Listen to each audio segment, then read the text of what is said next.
안녕하세요. 저는 30대 초반 혼자 살고 있는 여성입니다. 제가 얼마 전에 정말 소름 끼치는 일을 겪게 되었습니다. 그래서 임금님 귀는 당나귀 귀라는 심정으로 이렇게 사연을 보내게 되었습니다. 제가 보낸 이야기를 듣고 다른 사람들도 저와 같은 상황을 겪지 않으시길 바라는 마음도 있고 경각심을 항상 가지고 계셨으면 좋겠습니다. 제게는 3년 정도 만난 남자친구가 있었습니다. 지금은 헤어졌으나 편의상 남자친구로 쓰겠습니다. 저희는 둘 다 공통적으로 알고 있는 지인의 생일 축하를 하는 파티에 갔다가 서로 알게 되었고 남자친구가 먼저 제게 호감을 표현하며 다가왔어요.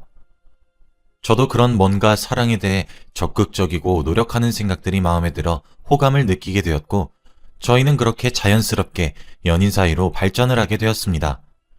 실제로 저희들은 사이가 무척이나 좋았습니다. 남들은 사소한 걸로도 많이 싸운다고 하던데 저희는 그런 것들이 전혀 없었어요. 둘 다 입맛도 비슷한 게 한식이나 구수한 것들을 좋아하고 느끼한 것을 싫어했으며 취미도 활동적인 걸로 함께 나눌 수 있었거든요. 하다못해 영화도 둘 다 액션이 나오는 역동적인 영화를 좋아했어요. 정말 천생연분이란 생각이 절로 들 정도였고 운명의 만남이라도 이룬 듯한 착각이 들었죠. 웃음이 나오는 포인트도 눈물이 흐르는 감동적인 포인트도 슬플 때, 화가 날 때, 기타 등등 감정적인 부분도 너무 잘 맞았고 취향, 성격, 사상, 가치관 등등 뭐 하나 나무랄 것이 없었습니다.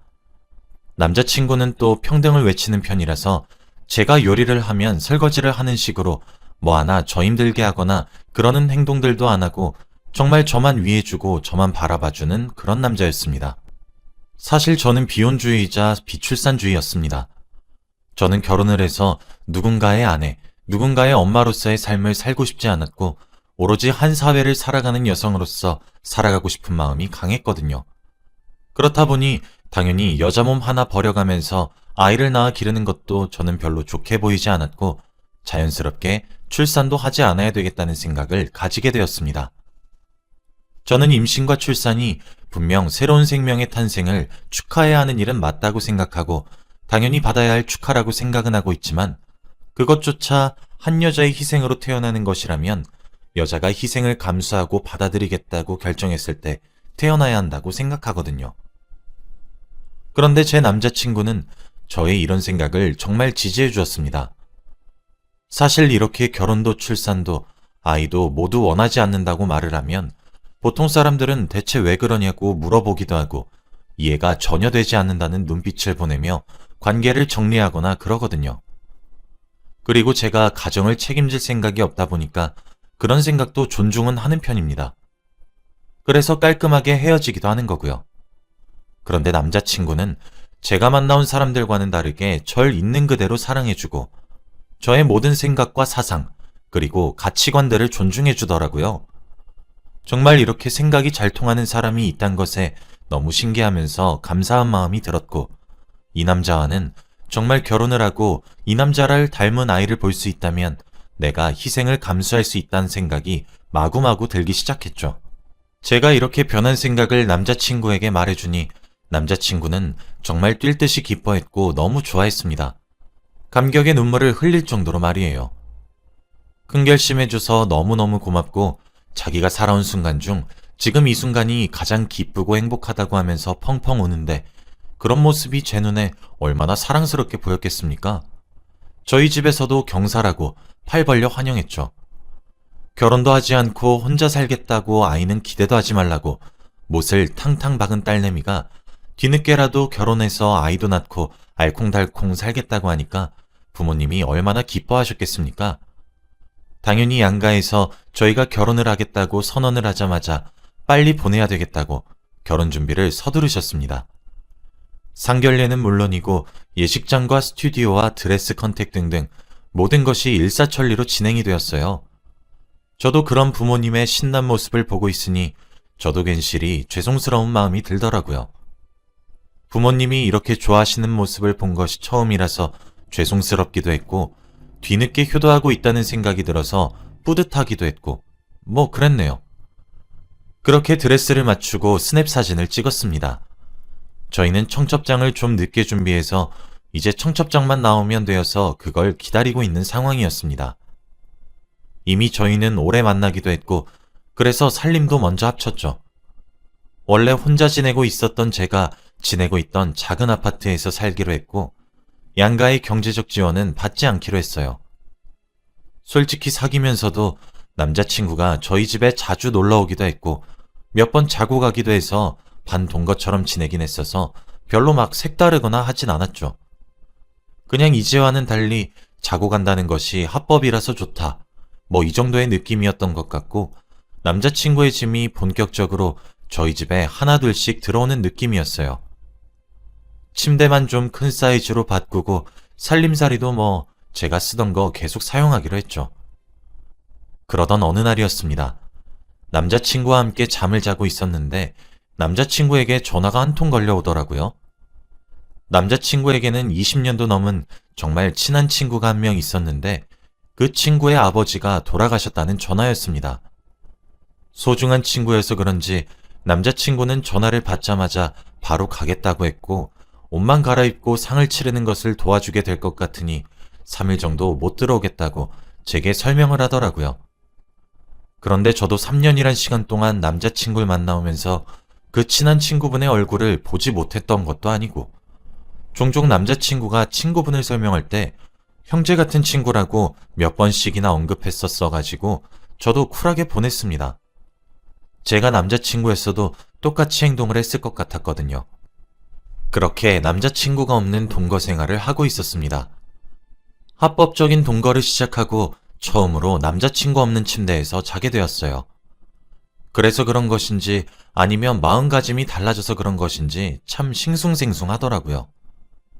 뒤척이다 겨우겨우 잠에 들었는데 갑자기 제게 전화가 걸려오더라고요. 전화 발신인을 보니 저희 부서 팀장님이셨습니다. 제가 다니고 있는 회사는 해외를 대상으로 사업을 하는 회사입니다. 그래서 시차 같은 것들에 의해 종종 자고 있는 새벽에 전화가 오기도 하거든요. 상대 클라이언트 시차에 저희가 맞추고 있어서요. 보통 그렇게 자고 있을 때 연락이 오는 일은 드물어요. 그래서 그런지 만약 그런 연락이 오면 보통 일이 아니란 소리입니다. 당연히 시겁한 채로 일어나서 전화를 받았고 아니나 다를까 제가 보낸 파일에 오류가 생겨 새롭게 보내드려야 되더군요. 그런데 제가 마침 그날따라 회사에 제 태블릿 PC랑 노트북 둘 다 두고 왔더군요. 그래도 저는 항상 제가 만든 모든 파일들을 언제든 사용할 수 있게 항상 인터넷 클라우드에 백업을 시켜놓기 때문에 다행히 노트북만 있으면 가능한 상태였습니다. 어쩔 수 없이 남자친구의 노트북을 열었어요. 그렇게 급하게 일을 처리하고 난 뒤 노트북을 덮으려고 하는 바로 그 순간이었어요. 어차피 심장이 떨어진 것은 아닐까 싶을 정도로 무척이나 놀랐기 때문에 잠도 달아난 상태였거든요. 그래서 이왕 남자친구도 없겠다, 노트북에 이상한 거라도 있나 싶어서 반장난식의 마음으로 노트북 여기저기를 눌러봤습니다. 그런데 저도 컴퓨터를 다루는 것에 좀 능숙한 사람이거든요. 어쩌다 바탕화면을 크게 드래그를 하게 되었는데 한 폴더를 투명하게 만들어 놨더라고요. 그런데 투명하게 만들어도 폴더 자체는 살아있기 때문에 드래그를 하게 되면 보이거든요. 당연히 순간적으로 호기심이 생겼고 그 폴더를 열어보게 되는 것은 당연했습니다. 그런데 그 폴더 속에는 정말 상상치도 못한 것들이 들어있었고 폴더 속에 저장되어 있는 파일들의 정체를 안 순간 저는 정말 차라리 기절을 하고 싶었습니다. 연도별로 날짜별로 저장되어 있는 엄청난 양의 사진과 동영상이 있었거든요. 그런데 제가 충격을 받았던 이유는 그 모든 사진들과 동영상들의 주인공이 바로 저 한 사람이었기 때문입니다. 처음엔 눈을 의심했습니다. 두 눈으로 보면서도 믿기지가 않았거든요. 그런데 제가 충격을 받은 것은 또 하나의 이유가 더 있었습니다. 저랑 남자친구가 만나고 서로가 서로에게 반하고 호감을 가지고 관계가 발전하고 이 모든 과정을 아무리 넉넉하게 잡아도 3년하고도 반년 정도의 시간이 걸리거든요. 그런데 약 5년 전 정도부터 제 사진이 찍혀 있더군요. 물론 사진의 앵글과 동영상들 모두 몰래 찍은 듯 했고요. 저는 이해할 수가 없었습니다. 아니, 이해를 하지를 못했습니다. 지금 내가 뭐를 잘못 알고 있는 것은 아닌지, 내가 무엇을 보게 된 것인지 하나도 모르겠더라고요. 숨이 가빠오고 너무 커다란 충격에 시간이 어떻게 흐르는지도 모르겠더라고요. 심지어는 연별로, 월별로 저장된 파일들 중에서 가장 최근 파일을 열어보니 불과 일주일 전에 업데이트가 된 영상이 하나 있었습니다. 그런데 그 영상조차도 제가 화장실에서 샤워를 하는 영상이더군요. 그 이외에도 저희 집 곳곳에서 제가 알아차리지 못하는 순간에 찍혀있는 영상들이 무척이나 많았습니다. 설마 하는 심정으로 그 영상들을 찍었던 곳을 뒤졌습니다. 무슨 생각을 하고 있는지도 기억이 나지 않아요. 그런데 거실에 한 개, 화장실에 한 개, 제 화장대 거울 근처에서 한 개, 30분 동안이나 아주 교묘하게 숨겨져 있는 몰래카메라를 발견했습니다. 요즘은 USB처럼 생긴 것도 있고 자동차 열쇠처럼 생긴 것도 있고 소형 카메라들이 아주 교묘하게 숨겨져 있더군요. 그래도 충전용 카메라여서 그런지 실시간으로 감시할 수 있거나 이런 종류는 아닌 것 같더라고요. 그 자리에서 한참을 주저앉아 있었고 더 이상 이곳에 있으면 안 되겠다는 생각이 들기 시작했습니다. 하지만 제가 비밀번호를 바꾸거나 그렇게 대응을 하더라도 남자친구는 이제 곧 저와 부부가 될 사람이니까 열쇠 아저씨에게 부탁해 문을 따고 들어올 수도 있고 이렇게 불안한 결과가 초래될 수도 있다는 생각에 미치니 집을 버리고 떠날 수도 없겠더군요. 그때 시계를 보니까 이미 새벽 5시를 넘기고 있었습니다. 실례인 것을 알지만 그때 팀장님께 전화를 걸었습니다. 참고로 팀장님도 여자분이시거든요. 그리고 저와 함께 업무를 쳐내시는 분이셔서 사적으로도 친한 사이이기도 하고요. 팀장님도 전화를 받더니 아까 당황했지. 오늘 새벽에 고생 많았으니 점심시간 이후까지 출근하도록 해. 라고 하시더라고요. 따뜻한 말씀에 눈물이 펑하니 쏟아졌고 엉엉 울면서 횡설수설거리며 자초지종을 설명했습니다. 팀장님은 제 이야기를 당황한 티는 많이 나셨지만 차분히 들어주셨고 제 이야기가 거듭되면 거듭될수록 말이 사라지셨고 경악만 하셨습니다.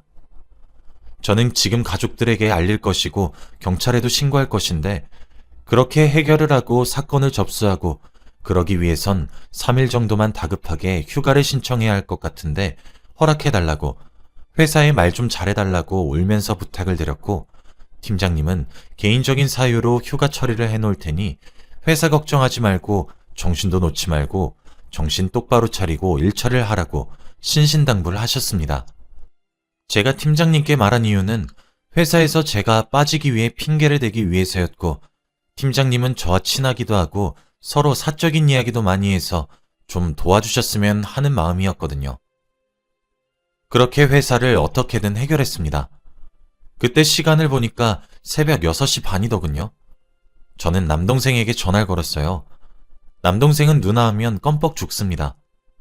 저와 나이 차이는 별로 나지 않는데 제가 워낙 어렸던 시절부터 우쭈쭈 해주고 업어 키우다시피 했었거든요. 어머니와 아버지가 일이 너무 바쁘셨기 때문에 제가 항상 밥도 해먹이고 그래서 제가 두 번째 엄마라고 봐도 될 정도로 동생을 잘 돌봤거든요. 그래서 그런지 동생도 저를 너무 잘 따르고 누나 말 한마디면 끔뻑 죽는 신용도 할 정도로 우리 남매 사이는 우애가 아주 좋습니다.